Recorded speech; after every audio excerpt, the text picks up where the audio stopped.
할렐루야, 아멘. 우리 옆 성도님과 또 영상으로 같이 예배하시는 분들, 함께 예배하시는 분들과 우리 사랑 인사합니다. 샬롬 샬롬. 감사합니다. 예. 오늘 우리 할렐루야 찬양대 또 귀한 기도 감사해요.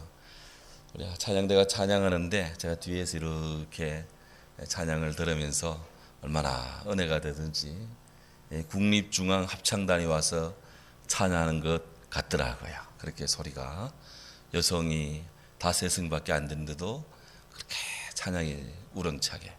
통상 교회 찬양대는 여성가대원들이 많고 남성이 부족한데 우리는 지금 이 코로나 시대에 역전이 되어서 왕성한 남성 이 테너 베이스 소리가 소리를 압도하면서 그렇게 이 멜로디와 엘토를 받쳐주는데 국립중앙합창단이 와도 이 정도 못할 것 같아. 다 주께 영광을 돌립니다. 아멘. 감사합니다. 마태복음 7장에서 구하고 찾고 두드리라 강력한 기도를 권고하신 예수님께서는 남에게 대접받고자 하는 대로 너희는 먼저 남을 대접하라. 이것이 율법이고 선지자다. 황금률을 가르쳐 주십니다. 그리고 이어서 좁은 문으로 들어가고 좁은 길로 가라고 그렇게 당부하십니다. 사랑하는 주의 성도들이 멸망으로 인도하는 그런 문으로 길로 들어가서 다 멸절하는 인생이 되는 것이 아니라 힘들고 어렵지만 좁은 문, 좁은 길로 들어가서 다 영생에 이르는 주의 복된 자녀 되기를 원하시는 우리 주님의 사랑의 마음이 그게 듬뿍 담겨 있는 줄로 믿습니다.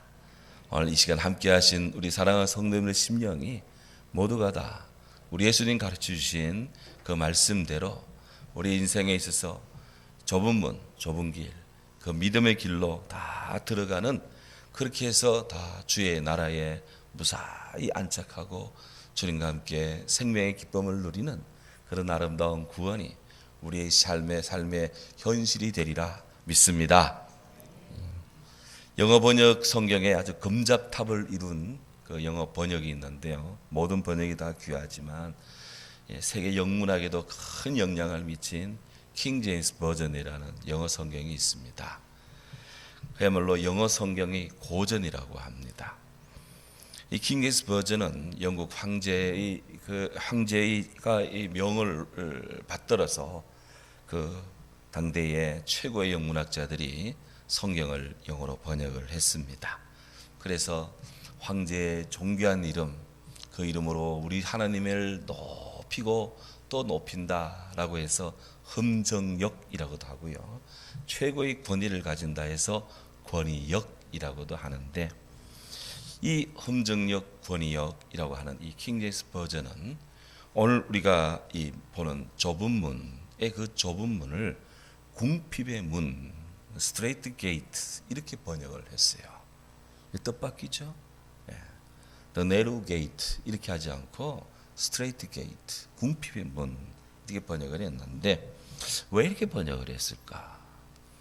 아마도 그 당시 사람들이 너무 이기적이고 너무 자의적이고 너무 감정에 치우치고 그렇게 살아가는 그렇게 해서 무절제하고 타락하고 그런 방종 어린 삶을 살고 있었다.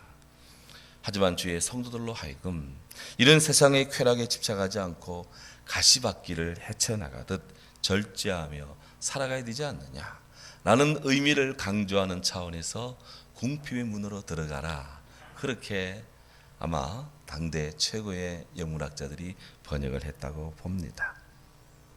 그런데 오늘 예수님께서 말씀하신 이 좁은 문 좁은 길은 시대를 초월해서 이 시대에 또 예수님 시대에 주님을 따르는 모든 자들이 들어가야 되고 그래야 될 그런 의무요 당위적으로 주어진 귀한 말씀. 예수를 믿든 안 믿든 생명에 이르는 이 길을 누구나 다 동경해야 되고 누구나 다 그래야 된다는 그런 사명감을 느끼고 있습니다. 우리 교회 윤재관 지사님께서 이끄시는 우리 비전 아카데미 문학반에서 철로역정을 아마 이렇게 읽고 또 같이 대화하고 또 함께 나눈 그런 시간대가 있었습니다.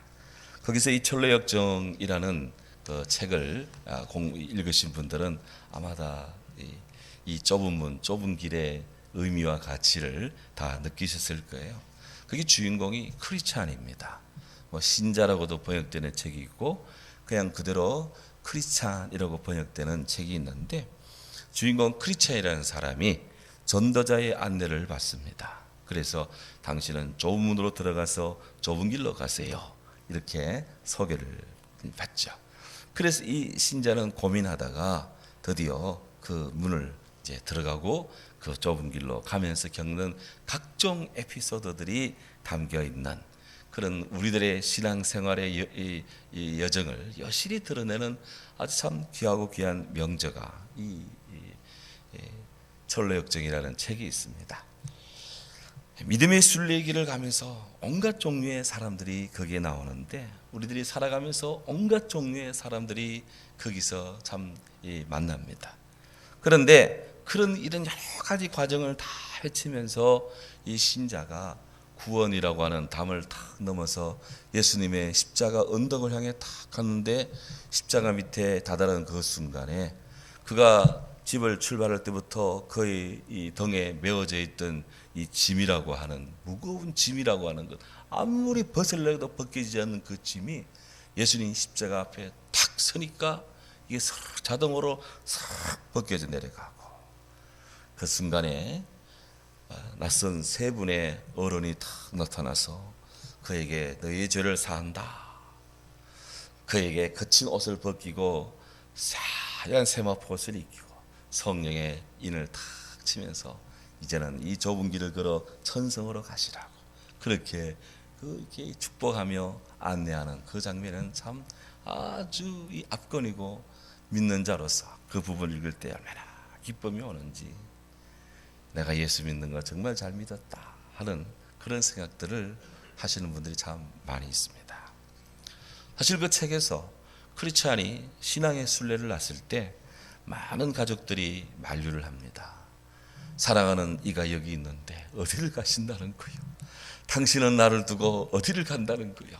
하면서 그렇게 아내가 신자를 주인공을 붙잡고 주위에 사는 사람들이 여보게 이렇게 좋은데 누가 어디 간단 말인가 하면서 그렇게 만류하고, 하지만 이 크리스찬은 전도자의 안내를 받아 내가 살 수 있는 길은 장차 망할 도시, 이 장방성이라는 이 도시를 떠나 나는 하나님의 나라로 가야 된다는 그런 강력한 이끌림을 받습니다. 무수한 사람들이 방해합니다. 하지만 크리스찬은 하나님의 은혜를 힘입어서 믿음, 소망, 사랑을 품습니다.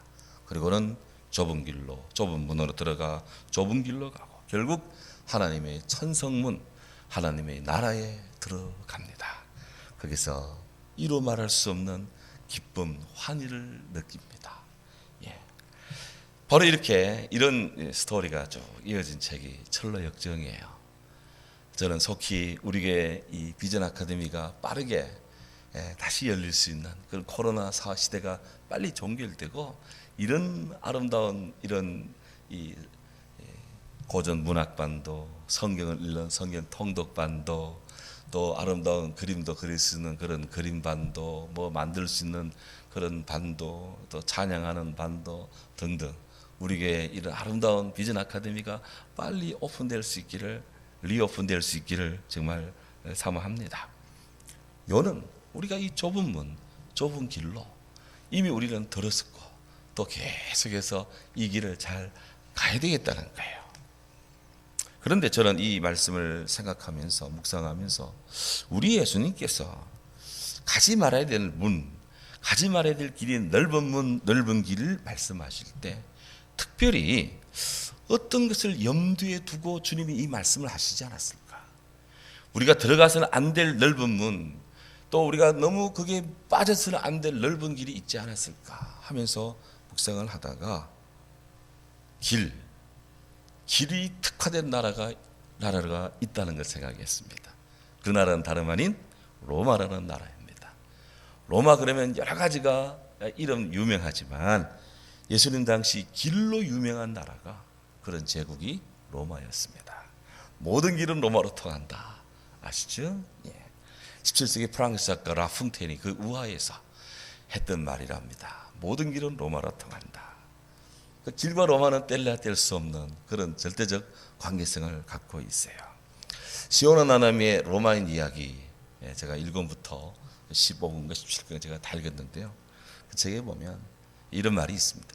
성을 쌓는 자는 망하고 길을 내는 사람은 흥한다. 성을 쌓는 사람은 망하고 길을 내는 자는 흥한다. 딱 맞습니다. 로마는 3세기 말을 기준으로 해서 총 길이 85,000km나 되는 방대한 로마의 공도를 만들었습니다. 로마 제국 내를 이 85,000km의 오늘날로 보면 고속도로망으로 완전히 이렇게 다 로마 제국 내를 다 연결시킨 그런 나라가 이 로마입니다. 로마는 단지 도로를 많이 건설한 것으로 족하지 않고 만든 그 도로는 견고하게 만들도록 노력을 했는데요. 로마가 만든 도로는 사중으로 이렇게 도로가 건설되었습니다. 기층이 제일 밑바닥에는 아주 그냥 이렇게 주먹만한 크기의 돌들을 다져서 한 30cm 정도로 돌의 기층은 토대를 형성하고 그 위에 석회석, 돌멩이, 그 세멘, 몰타르를 섞어가지고 또 30cm 정도를 깝니다. 그 위에 다시 30cm 정도의 두꺼운 자갈로 쫙 다져 넣습니다. 그런 그 위에다가 네 번째 층 표면에는 사각형이나 아주 다각형의 이런 돌 판때기를 다 일률적으로 다듬어서 쫙 이 옆에 붙여가지고 우리 도로의 가로변에 그런 이 보도 붙이는 것이 이렇게 쫙 붙여서 그렇게 도를 만들어 놓습니다. 제3차 성리순례 때 빌립보 가셔서 그 도로망을 일부를 체험해 보신 분들 많을 겁니다. 우리나라에 일반적으로 이 도시계획가에서 깔아놓은 그런 보도들은 1년이면 다 한 번씩 걷어내야 되고, 왜? 보도 블록이 다 물퉁물퉁하고 빠져나고 하기 때문에 그러는데 2000년 전에 깔아놓은 그 도로가 아직도 쓰는 것을 볼 수가 있습니다. 대단하죠. 이렇게 사중 형태의 강력한 그리고 단단한 도로를 건설을 하는데 무거운 이 화물 트럭이 지나갈 수 있도록 홈도 파놓고요. 또 가장자리보다는 중앙 부분이 약간 높게 해가지고 물이 자동으로 이 옆으로 배수가 자동으로 되도록 했고요. 흘러내리는 물을 받아내는 또 그런 이런 도랑도 만들어 놓고 그 옆에는 그 경계석을 깔아놓고 경계석 건너편에는 사람이 다닐 수 있는 보도가 되게 만들고 사람들이 많이 다니는 그런 빈번한 구간에는 마차가 교행할 수 있도록 2차선으로 만들고 하여튼 뭐 대단해요. 하여튼. 예. 또 로마는 아주 신속성을 효율성을 중요시해 가지고 아주 신속한 이동을 위해서 웬만하면 도로를 직선으로 만들어 갑니다. 늪지는 메우고 둑을 쌓고 그다음에 굴을 뚫고 터널을 뚫고 또 지형의 높낮이를 이렇게 해서 수평으로 가능하면 수평으로 도로를 만들려고 애를 썼어요. 현대의 고속도로 개념을 적용한 나라다라는 것이죠.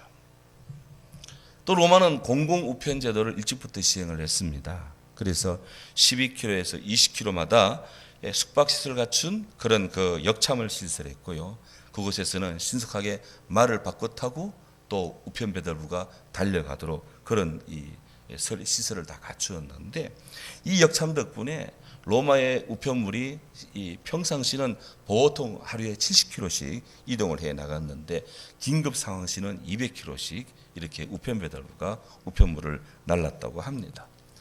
그런 다음 점점점 도로 모양의 이런 거 크기와 또 이런 가지 것들을 기능을 많이 향상을 시켜가지고 기원전 1세기 중엽 시즈가 로마로 향해 진격할 때는 하루에 160km를 이동할 수 있는 그 정도의 도로망이 형성되었고요.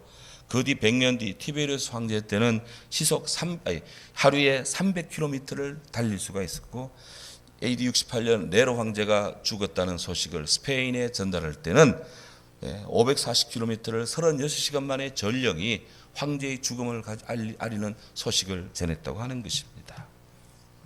요즘 같으면 KTX급의 그런 도로망을 깐 나라가 로마인 것입니다.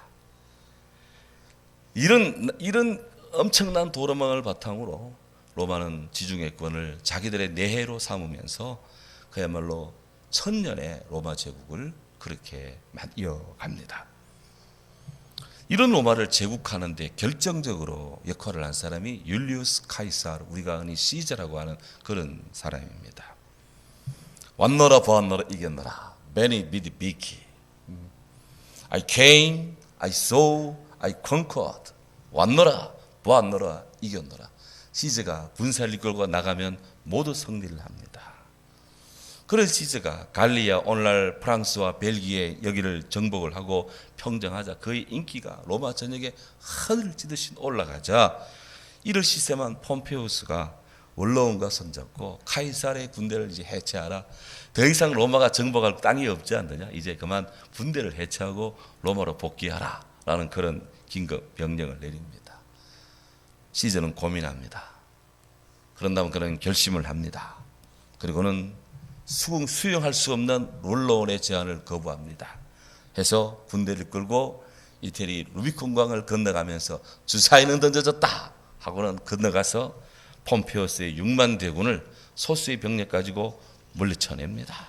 그리고는 이 카이사르 시저는 피 한 번 흘리지 않고 로마로 입성합니다. 그가 로마로 들어갈 때 수도 없는 로마 시민들이 연변에 나와서 시저를 외칩니다.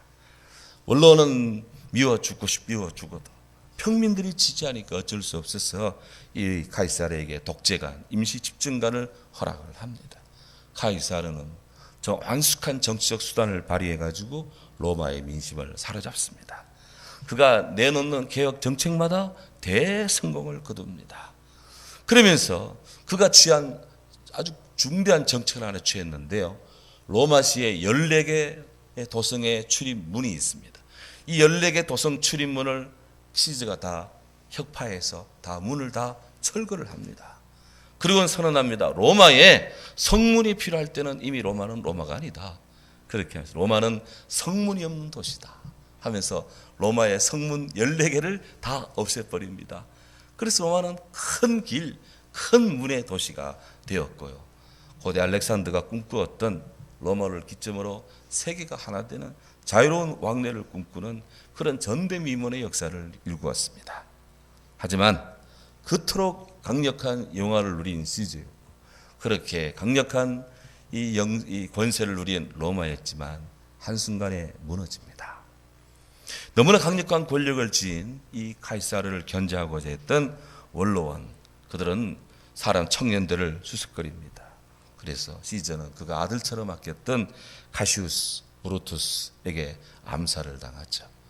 브루투스, 너마저도 에트투 브루테, 브루투스 너마저도. 시저는 이런 탄식을 하면서 브루투스의 칼을 맞고 쓰러지는데, 그가 쓰러진 것은 그의 정치적 라이벌이었던 폼페우스 입상 앞에 그가 쓰러집니다. 이렇게 해서 그토록 천하의 시저가 죽습니다. 그 뒤로부터 로마는 끊이지 않는 정쟁이 발생하고요. 크고 작은 암투, 그리고 크고 작은 전염병, 역병에 시달리다가 결국은 479년 9월 4일 오도아케르라는 게르만 용병이 들어와서 3일 동안 침탈을 당하며 로마는 무너지면서 서로마 제국은 그렇게 문을 닫습니다.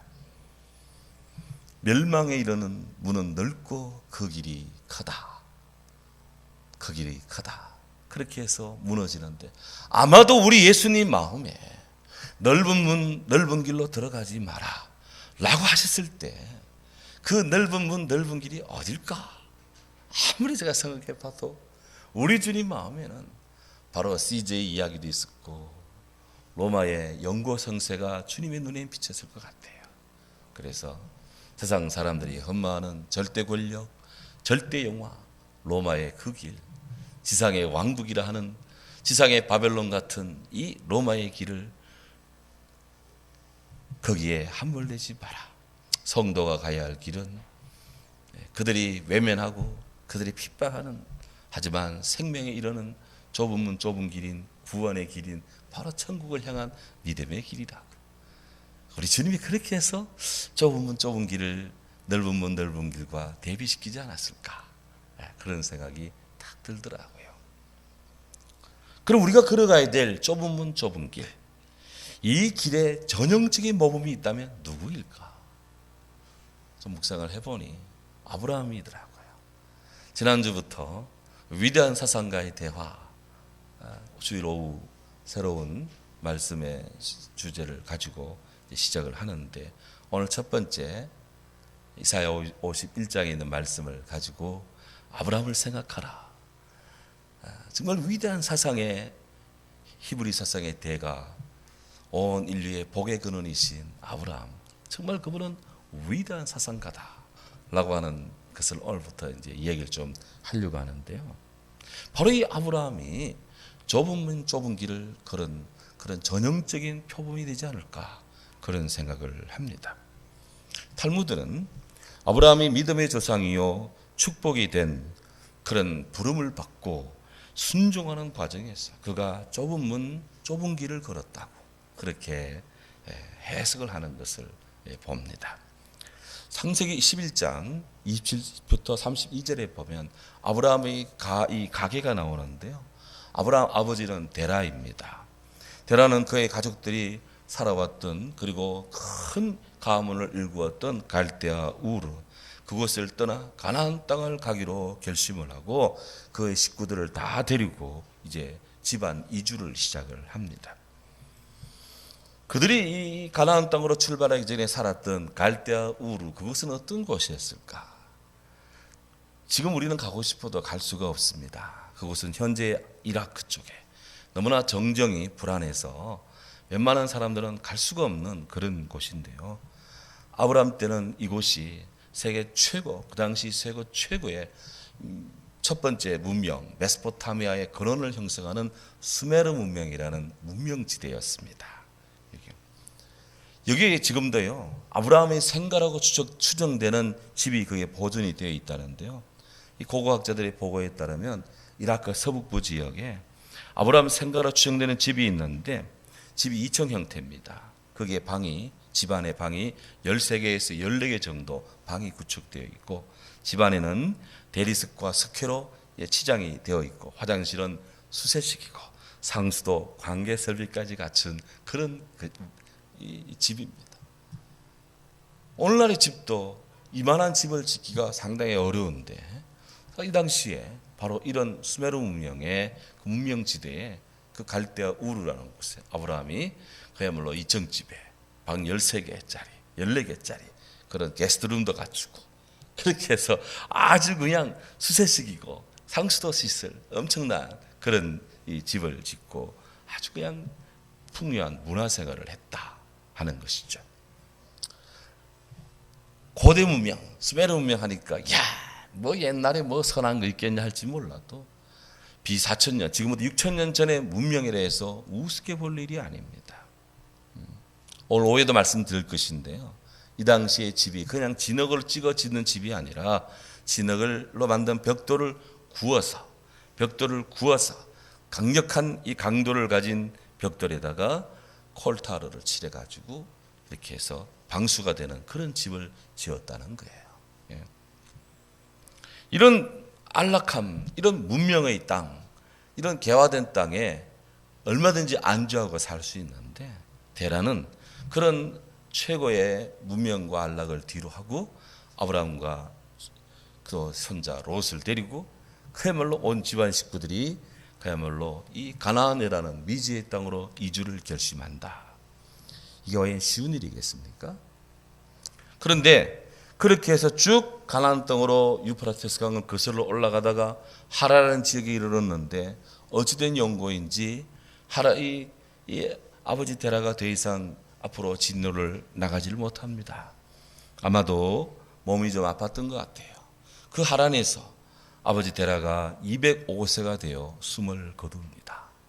자, 그렇다면 아브라함의 신앙의 여정은 이걸로 끝이 나겠습니까? 아닙니다. 그것이 창세기 11장까지 이야기해요. 12장 딱 들어오니까 하나님께서 아브라함을 부릅니다.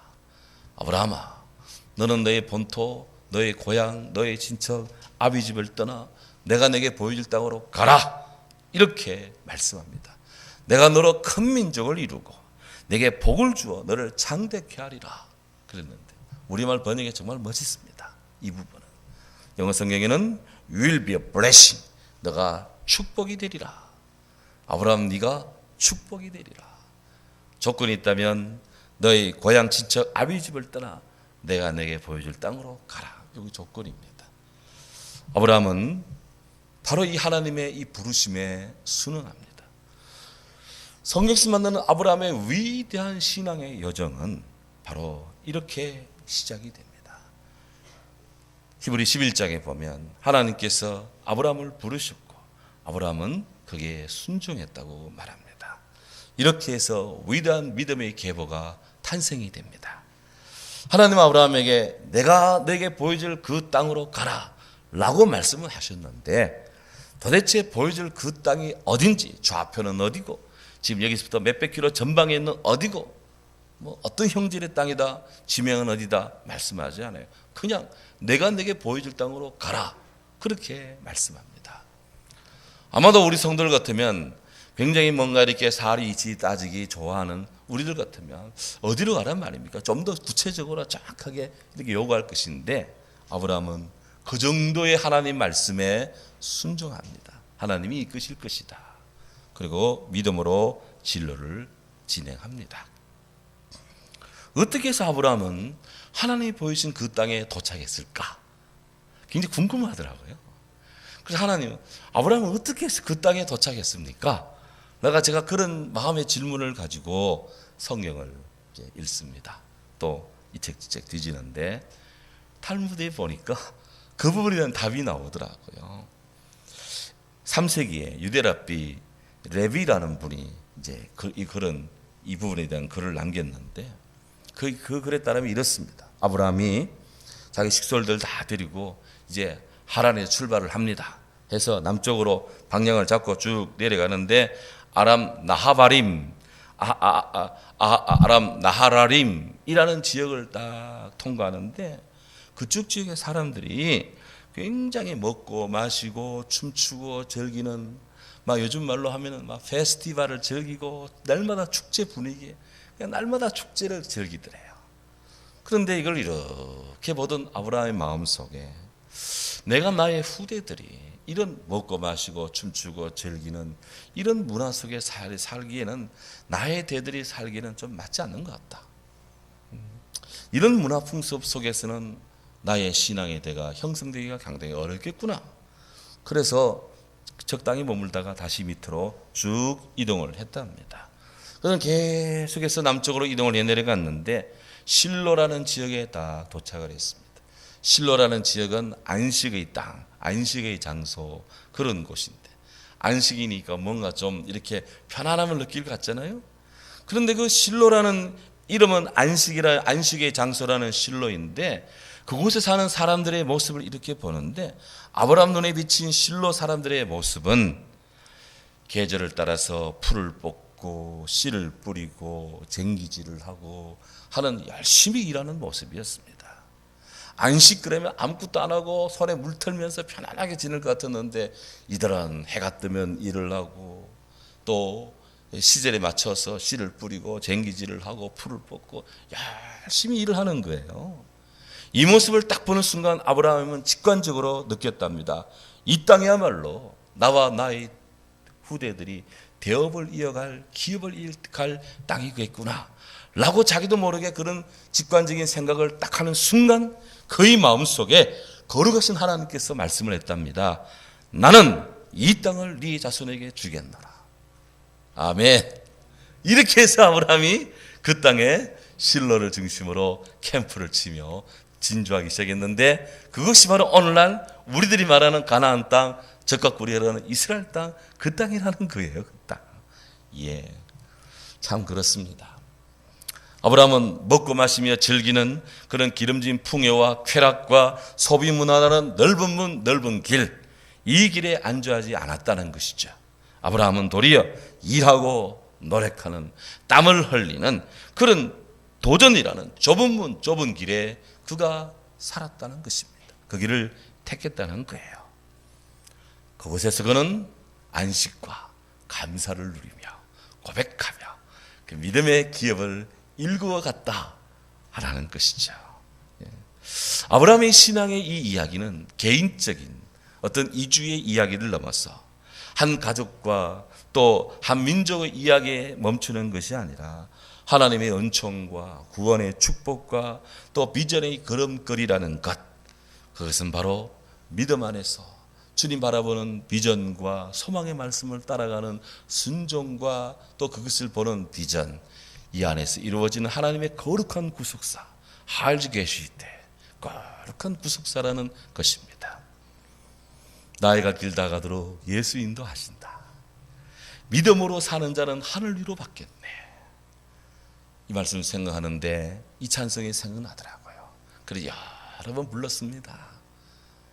작곡하신 김영삼 대통령이 이 찬송을 참 좋아하셨다는데, 나이가 길다 가도록 예수 인도하시고 믿음으로 사는 자는 하늘 위로 받는다. 아브라함이 막 그리워지더라고요. 예수님의 그 말씀이 막 귀에 생생하더라고요. 사랑하는 성도 여러분, 오늘 예수님께서 말씀합니다. 좁은 문으로 들어가라. 좁은 문으로 인도하는 문은 참으로 좁고 길이 협착하다. 그러나 그 생명이 넓은 길로 들어가고 넓은 문으로 가는 길은 넓고 길이 넓지만 사람이 많지만 그 길은 생명의 길이 없어. 오늘 우리는 어디로 갈 것인가? 오늘 예수님께서는 우리들에게 좁은 문, 좁은 길로 안내하십니다. 세상의 정황이 우리에게 넓은 문, 넓은 길로 유도합니다. 하지만 우리는 믿음의 좁은 문, 믿음의 좁은 길, 이 길을 걸음으로 우리 하나님 아버지께 은혜를 받고 또 그분을 은총을 입으며 승리로운 삶이 되기를 주의 이름으로 축원합니다. 아멘. 사랑하는 주님, 감사합니다. 오늘